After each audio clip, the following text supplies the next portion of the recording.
Монгол Улсын их хурлын сонгуулийн 7-р тойрог их намаас Яндгийн Болдбаатар, Хүүхэн дүүгийн Сугар, Мягмарын Отгонбаатар, Сухатын Инхтайван, Төр мөнхийн Буян жаргал, Улзын оршихын Мөнх амгалан, Дашдорвын Чимэг сайхан.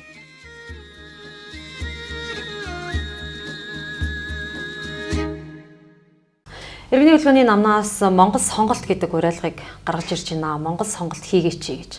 Тэгэхээр энэ Монгол сонголт гэдгийн үн цэнийг яаж илэрхийлэх вэ? Монгол сонголт гэдгийн цаана Монгол хүн, Монгол чанараар боловсрч хүмүүнчсэн хүн гэдгийн үн цэн яаж хэмжигдэж яригдаж байгаа?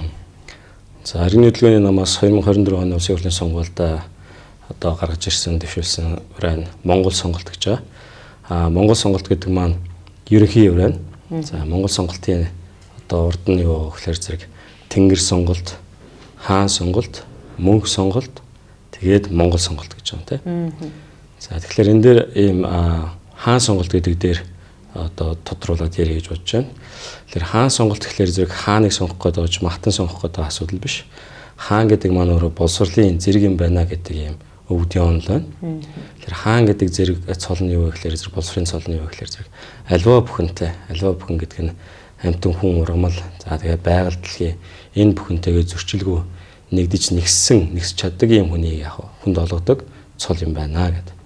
Тэгэхээр ингээд хаан сонголт гэдэг Монгол сонголт гэж байгаа зүйл нь юу гэхээр зэрэг ер нь монголчууд бүгдээрээ нийцтэй нэгдэж бүгдээрээ нэгсэж хоорондоо зөрчилгүй байх тийм сонголтыг хийе гэсэн санааг Монгол сонголт гэдэг ерөнхий үгээр одоо ураа олгож оруулж ирж байгаа.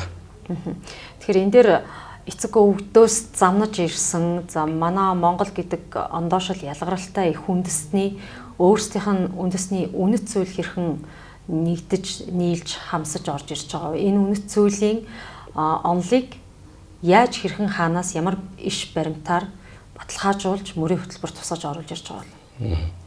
За, тэгэхээр мөрийн хөтөлбөр гэдэг зүйл маань ер нь иргэний хөтөлбөрийн намын зүгээс тавьчихсан 24 оны сонгуульдад тавьчихсан мөрийн хөтөлбөр байгаа.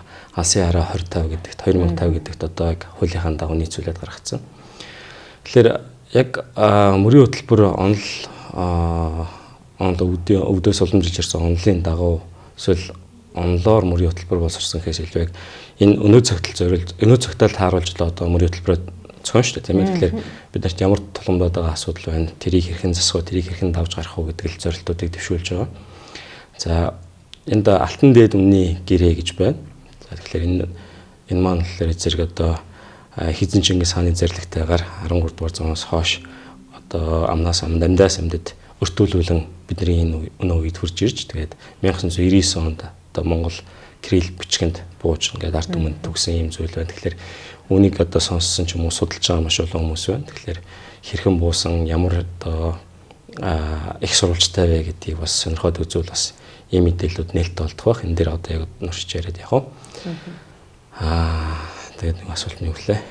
Тэгэхээр таны саяын дурдсан тэр онол дээр монголчуудын өөрсдийн яг язгуурын үнэт зүйлийг юу гэж тусгаж өгсөн байгаа вэ? Энэ үнэт зүйлийг иргэний хөтөлбөрийн нам өөрсдийн одоо бодлого мөрийн хөтөлбөр онолтой хэрхэн шингээж энэ цагт өртөөчлөж байгаа гэдэг.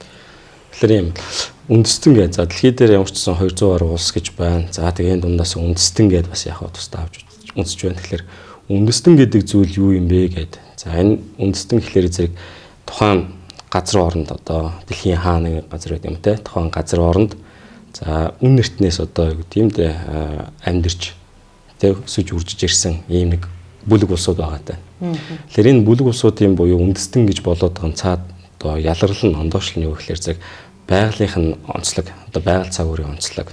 За, тэгээ газар зүйн байрлал гэдэг зүйлсээс хамаарна гэж. Тэгэхээр Монгол хүний хувьд юу гэхээр зэрэг бид нар жилийн 4 улиралтай эрс дээрс уур амьсгалтай оронд амьдарч байна.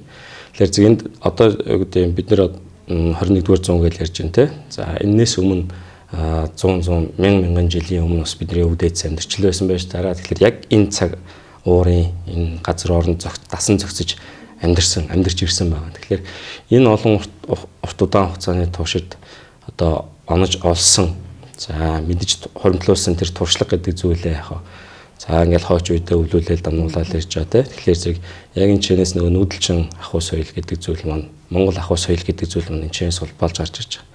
Тэр нэг Монгол гэдэг зүйл юу вэ гэхээр зэрэг ерөөсөө л бид нэр ингээд хүүхэд байхаас л ахуулаад амьдраад ирсэн энэ орчин нөхцөл гэдэг зүйл маань биднийг ямар үндэстэн бусдаас юугаар ялгаатай, бусд улсуудаас юугаар ялгаатай яг нүүдэлч ахуй соёл гэдэг нь юу гэдэг бол ер нь бидний биедэл өөрсдөнд нь яг байгаа зүйл гэсэн. Хүүхэд байхаас л өвөө эмээгийнхээ хэлж өгсөн сургаалыг сонсч ирсэн гэдэг ардын зүйд зүүгээ бид нар бас ярианда авчуулаад ярьдаг гэдэг бол бүгдээрээ л Монгол үндэстэн гээд тэгээд энэнийх нь голц нэрний хөдөлгөөний номон дээр намын мөрөө төлбөрт юу гэж орж байгаа гэхээр зэрэг Монгол Улсын эдийн засгийн одоо тулгуур нь бол мал аж ахуй юм аа, хөдөө аж ахуй юм аа гэдэг юм яг зорилтыг бодлогыг дэвшүүлээд одоо энэ бодлогыг бариад явж байгаа. Бид нар уул нь бол урьд цагт яг энэ онол бодлогоор улсаа амаржуулаад зогсохгүй дэлхийн нийтийг ч гэсэн хүн төрөлхтөнд амар амгалан өгч чадчихсан байна. Яг бидний энэ эцэг өвгдөөс замж ирсэн онол бодлого яагаад юунаас болоод ингэж их алсрах шалтгаан нөхцөл бүрдсэн бэ гэж залуу хүний хувьд дүгнж явдаг.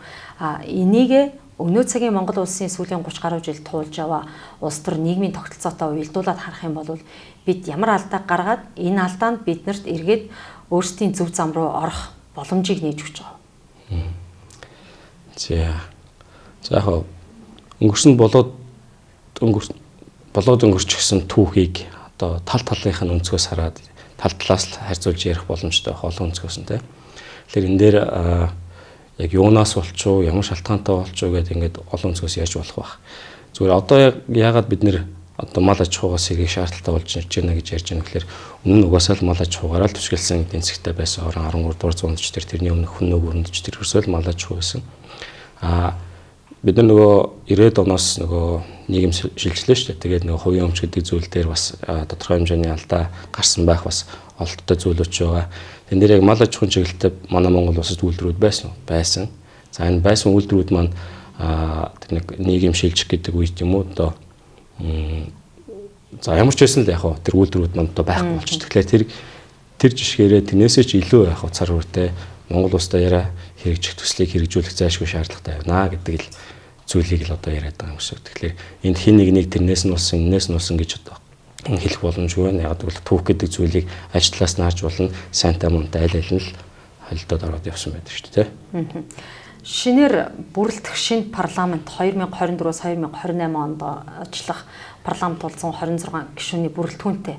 Тэгэхээр энэ бүрэлдэхүүн донд иргэний хөдөлгөөний нам өөрийн гэсэн суудл эзлээд ороод ирсэн тохиолдолд нэгдмэл эрх зүйт Монгол хөгжил гэдэг мөрийн хөтөлбөрийг ажил хэрэг болгохын тулд нэгдмэл эрх зүйн суур хундамыг хэрхэн яаж бүрдүүлэх вэ? Энэ дээр үндсэн хуулийн өөрчлөлт яригдах уу? За. Тэгэхээр яг одоо байгаа бид нар ч саяхан үндсэн хуулинд өөрчлөлт оруулаад одоо парламентын судалгаа дээр тоогоо нэмчихсэн гэж явж байгаа. Тэгээд 8 жил дотор дахиж үндсэн хуулинд дагаар хүрэхгүй гэсэн тийм заалттай. Тэгэхээр юу гэх тийм үндсэн хуулийн өөрчлөлт төр гэдэг зүйл бол яригдахгүй хаа гэж миний хувьд бол харж байна. Ер нь бол ийм бүтэц тогтолцоо гэдэг зүйлээ дагаад хөгжил гэдэг зүйл яг аяанда яг тэрийг дагжил таараа тий.